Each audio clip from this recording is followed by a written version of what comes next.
The Turkish spy story. What did you do that ticked them off? Because I have a very close connection. I love Istanbul. Oh, it's so great. And one of my agents was there, and just, yeah, what happened?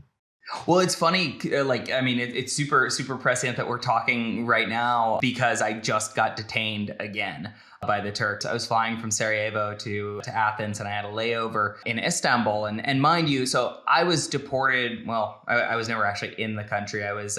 They nabbed me at the border. I was with my girlfriend at the time. And we just decided that we were going to go from Bulgaria to Istanbul on the train that takes you overnight. It's a really cool train if anybody gets the chance. And, they took us off the train to clear the border. And it was pretty normal. We both had visas from previous travel in Istanbul or in Turkey. But mind you, I had crossed the border from the Kurdish majority region of Iraq. So I had crossed over land because Baghdad had shut down the airspace over Iraqi Kurdistan. So that looked a little bit suspicious to them because I was sort of traveling through this majority Kurdish area where they have issues with the Kurdish Workers' Party, the PKK, on the Turkish side. And then I came back through Istanbul. And, or I was on my way to Istanbul anyway. It was pretty early in the morning, and, they were asking us like, where you live, like, where are you traveling to, kind of thing. And I royally f***ed up because like they asked me where I live, and I said Kurdistan. And if you know anything about Turkey's relationship with their Kurdish minority or with various Kurdish independence movements in the region, that is probably the worst thing that you can possibly say at a Turkish border. And I knew I screwed up like as soon as I said it too. I was like, oh. And they're like, oh, we got you. You're going to get interrogated. I'm like, damn, I said the word. Yeah. And I guess I go get interrogated now. So we went and got interrogated for a couple of hours. And they went through like everything, all my photos through my camera. And like to add insult to injury, like me insulting and injuring myself because I was the reason I totally screwed up all of this.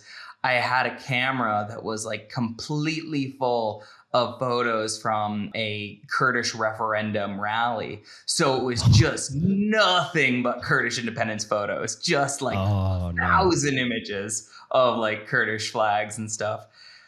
Anyway, I was very lucky. They, instead of sending me to Turkish prison, super cool of them not to, they just kicked me and my girl out at the border, and were like, well, walk back to Bulgaria. And, we were hanging out on it was also December, it was late December, so it was freezing, and there's 14 kilometers between the border and the next town over, which is called 𝗪𝗏𝗪𝗏.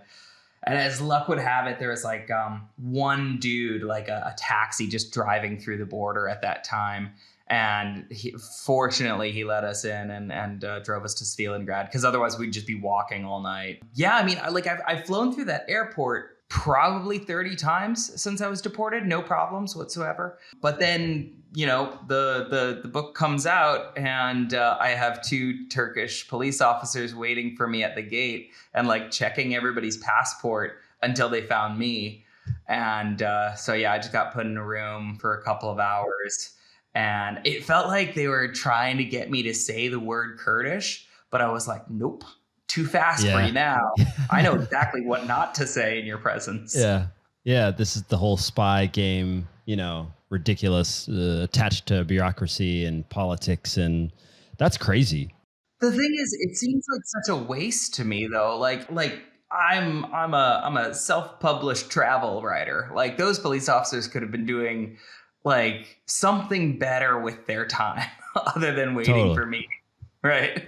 I mean, you would imagine, but that's what happens in these big giant, just like a massive company. I mean, there's always going to be this like kind of fluff that gets, that permeates the border of middle management or something where people do that.